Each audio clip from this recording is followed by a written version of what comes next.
Proud of our tradition of excellence in manufacturing, marketing, and installing central vacuum systems for over 45 years, Cyclovac Industries Limited maintains its high service standards by offering this video guide. Whether you're a trained entrepreneur, a self-builder, or a handy person, this video has been specially designed to save you time and ensure that your central vacuum system installation meets the standards of your warranty.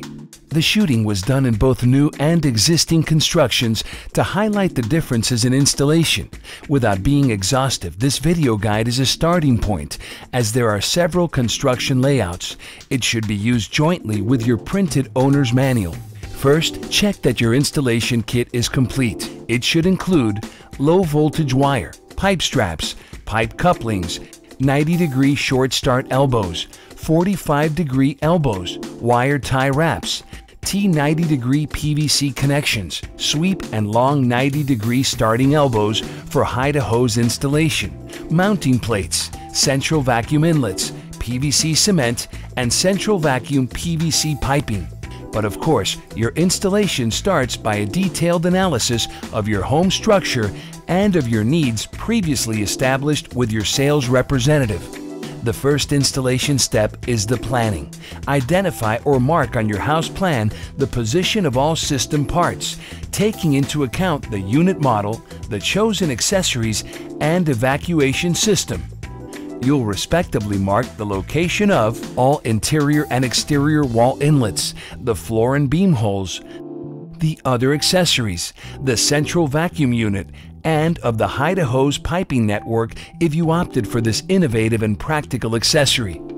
At this stage, get your contractor to check and approve your installation markings. This will help avoid conflict with the installation of other components such as plumbing or electricity.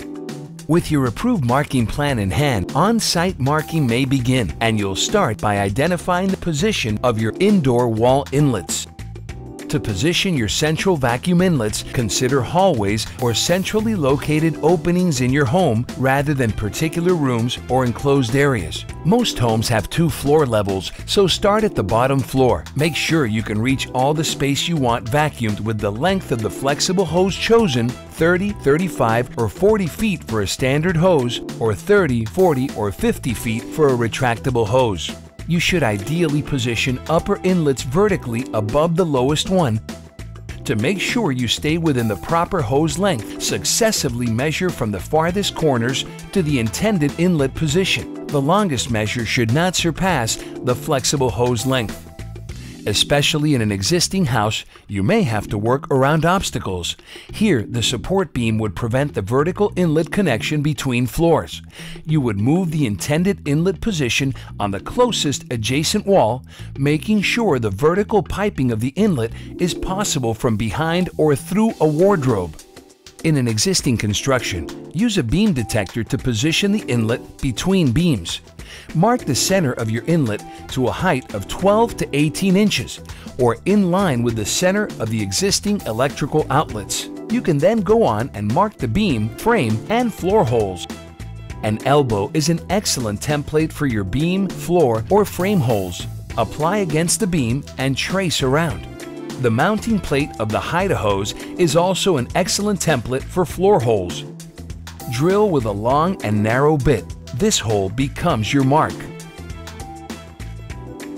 Enclosed or poorly ventilated spaces may decrease the lifespan of your unit. The 3 best places to position the central vacuum unit are the garage, the mechanical room, or underneath a staircase. Here, the mechanical room is ideal to install the central vacuum unit for space practicality and venting purposes. A tank positioned at waist height will make it easy to empty. The electric outlet is also ideally located above right of the central vacuum unit. Speaking of electricity, have your electrician check the circuit breaker connected to this jack. It must sustain adequate charge for optimal unit operation based on the chosen 15 amp 120 volt or 15 amp 240 volt.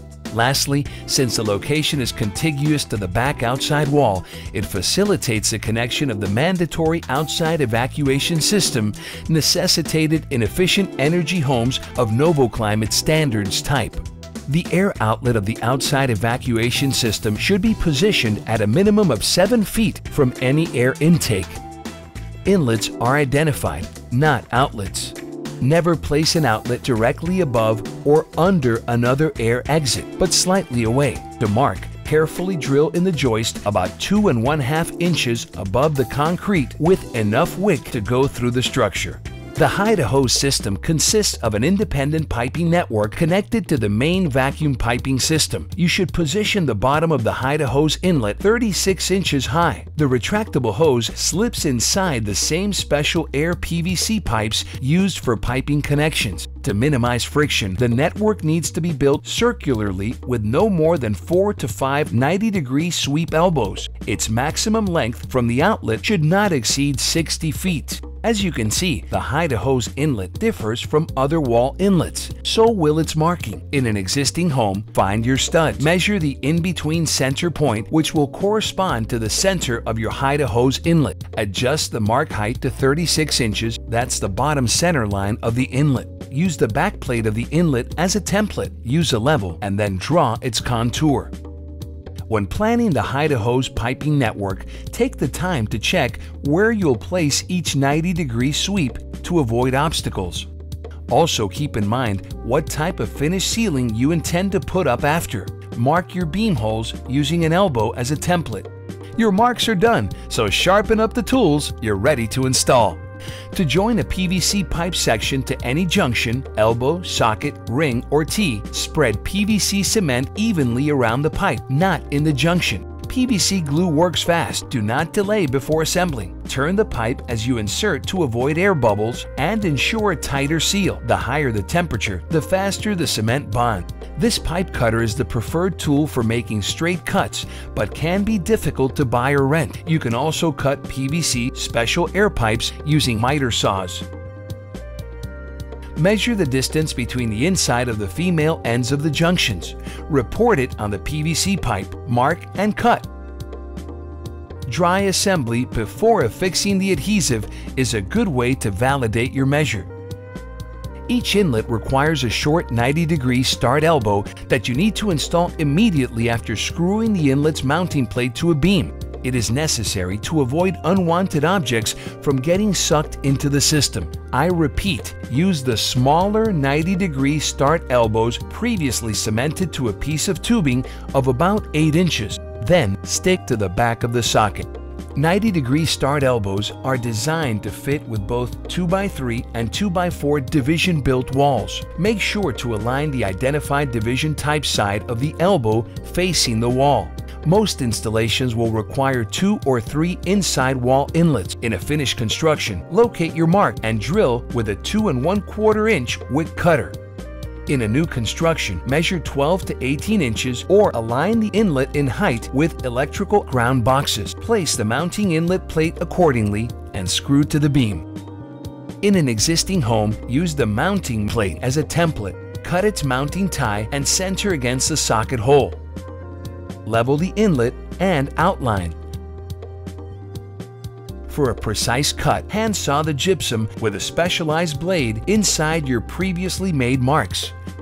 Rotate the mounting plate, insert it to see if it fits the contoured cut. If not, cut again. Remember to glue in your 90-degree bypass start elbow immediately. This will facilitate the connection to other system components. In a finished construction only, it is preferable to wire and mount the inlet as you go. Pass the wire through the socket hole, then strip, connect, and screw both to and the trim plate. This will lock the inlet to the wall. It can now withstand upcoming piping connection. The 90-degree start elbow bypass will be installed from the wardrobe. To drill proper outside inlet holes, use a long bit adapter combined with a wider wicker cutter than used for inside plates. A 2.5-inch hole is required to leave insulation space. Center the wicker cutter on the mark and drill. For an exit inlet, cut about 2 feet of PVC and let some slack hang outside. Glue the exit inlet to the extruding pipe. Adjust the position of the exit inlet to the intended exterior finish of your house. Add the isolating urethane, then let dry before connecting more pipes inside. With all inlets in place and bypass elbows glued on, you can move on to piping connections. From the lowest inlet, combine small, long 45-90-degree elbows and PVC sections to deviate when necessary. Piping should be installed away from the beams. You wouldn't want pipes pierced by screws during drywall installation. When you must laterally deviate to reach another outlet, the horizontal portion of the pipe must be laid at level. Use piping fasteners as you lengthen the pipe. 90-degree tees become necessary to join more than 2 inlets together. In this house, an extra inlet is installed on the median stair level for easy access to the garage. If you chose the hide-a-hose, now is the time to get into it, starting with its inlet. In a new construction, build a solid lumber support to fasten the inlet on. Again, the important thing is to center the inlet between the studs to prevent pierced piping at the drywall stage. The inlet mounting plate rightly serves as a template for determining the width of the support and the floor hole. If you haven't already marked and drilled, then screw on the inlet mounting plate, its bottom 36 inches high. You can then pull in 12 inches of slack wire in the inlet. This slack is necessary for the electrical connection. Screw in the back plate. Next, glue a section of special air PVC pipe long enough to help piping the underneath floor. In a finished construction, insert the mounting plate in the hole. Pull the inner frame to make sure it fits well with the gypsum. The hide-a-hose inlet is normally installed after drywall is put up. The principle remains the same for new or existing constructions. It is important to apply the silicone evenly around the gasket, then connect the slack wire you already left in the inlet by tightening the wire nuts. Open the inlet door. It should point upward. Gently gather the excess wire back in the hole, then lay the inlet on the mounting frame. Hand tighten screws to avoid inlet thread wear. The next step is to build the hide-a-hose piping network. You've left a connecting pipe hanging from the hide-a-hose inlet to this floor. Attach a 90-degree sweep elbow as shown here. Then successively connect piping sections and a 90-degree sweep elbow as you follow the planned network route. For gypsum finish ceilings, nest the piping above the ceiling joists. Drill opposite joists when necessary and use plumbing strips to secure loose or unsupported sections. Nesting also allows you to cross over adjoining room walls.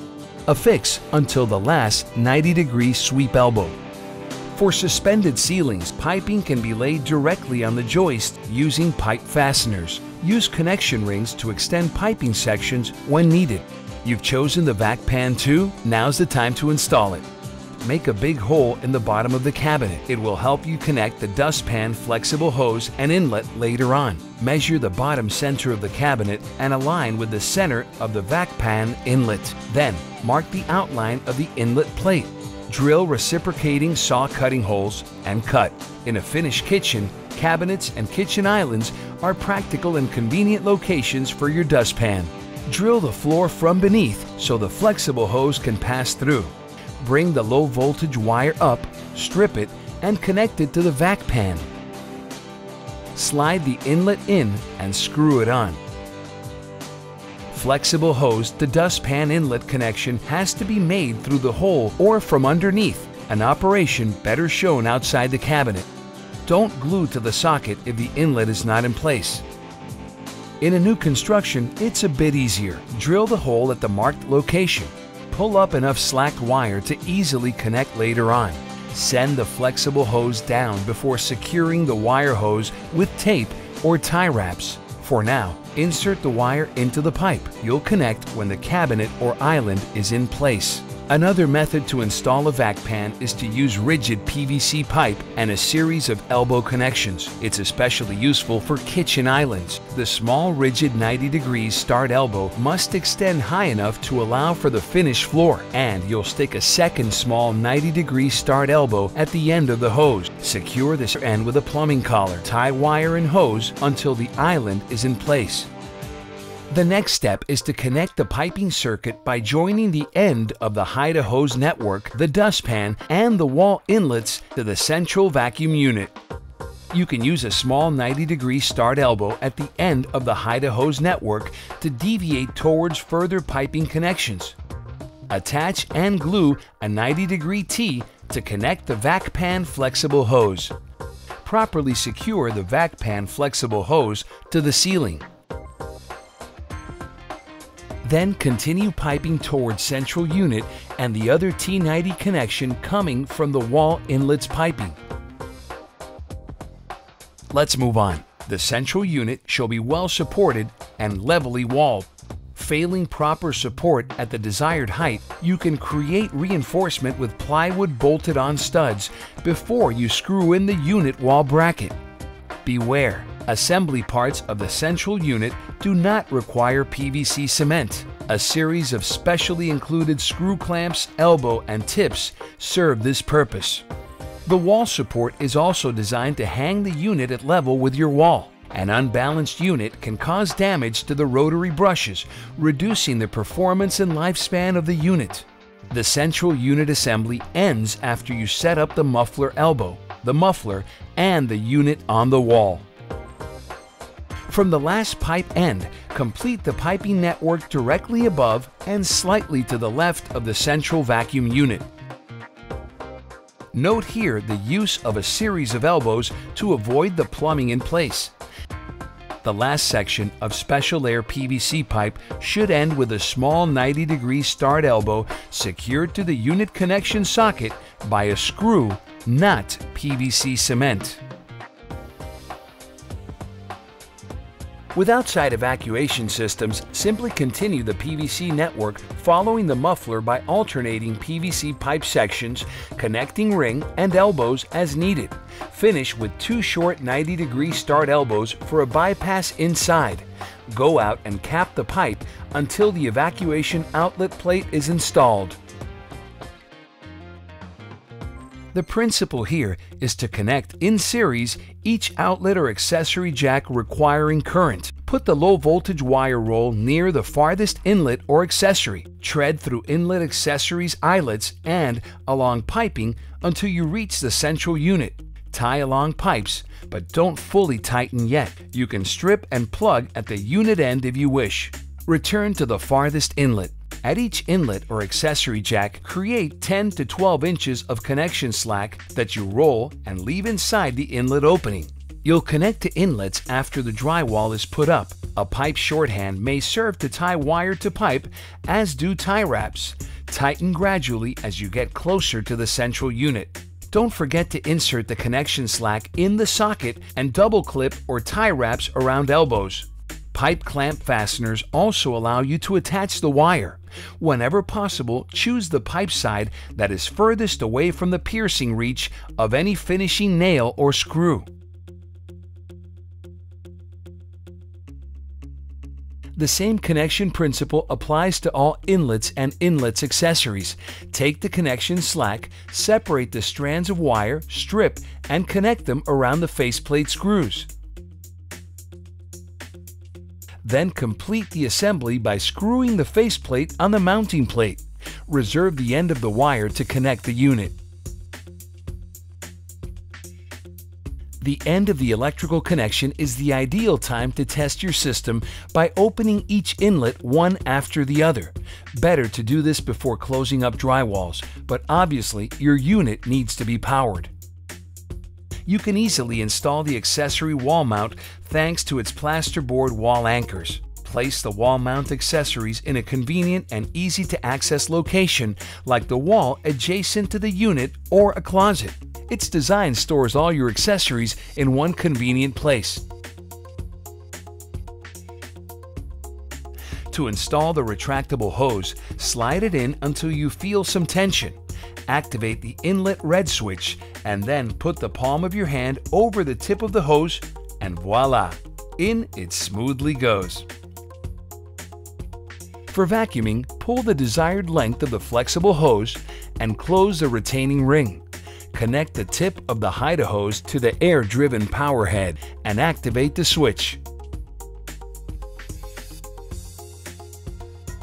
Caring for your exhaust system must be done every 3 months. According to your unit model, you open the tank to either empty the bag or clean its filters. To remove a bag, turn it until the 3 teeth of the adapter release the bag. A safety seal is on top of the bag. Peel it and seal the bag's entry hole before you dispose it in the trash, thus avoiding spills. To put in a new bag, line up the bag neckline cuts below the adapter teeth. Lift the bag over the adapter and do a 1/4 turn to seal the bag. Deploy the bag down before closing your tank, while making sure the bag does not get caught in the rim of the tank before closing its fasteners. For filter-equipped models, unhook the unit vat, then brush with a small broom to remove excess dust stuck to the filter. The vat makes a nice dust collector to dispose of the dust appropriately. Hook back the vat to the lid and you're good to go for another 3 months. It's a good practice to remove the filters annually for a deeper cleansing. Sturdy, strong loop handles let you easily remove the filters. Machine wash filters in cold water only, no detergent. Machine dry them at tumble dry, no heat, or hang to air dry. Once dried, pull the filter's elastic band back up in a circular motion around the basket grid until it lodges itself in the embossing ring. Hybrid units include a bag and a filter. The bag is removed as previously shown by twisting free the bag from the adapter teeth. You also need to remove the bag adapter to access the filter. 2 screws secure the adapter. Stretch in and remove the filter. You can use your hybrid central unit without the bag, but even if it's a self-cleaning filter, once a year, soak it in soapy water and mild detergent. Then let it dry or change the filter yearly for optimal performance of your central vacuum unit. A proper grip of the filter will facilitate its correct placement in the tank. This way you can easily lock in the filter exactly where it belongs, over the inner ridge of the tank.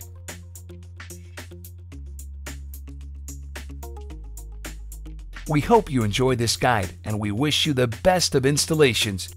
Feel free to contact our customer service team for more information or assistance during your installation.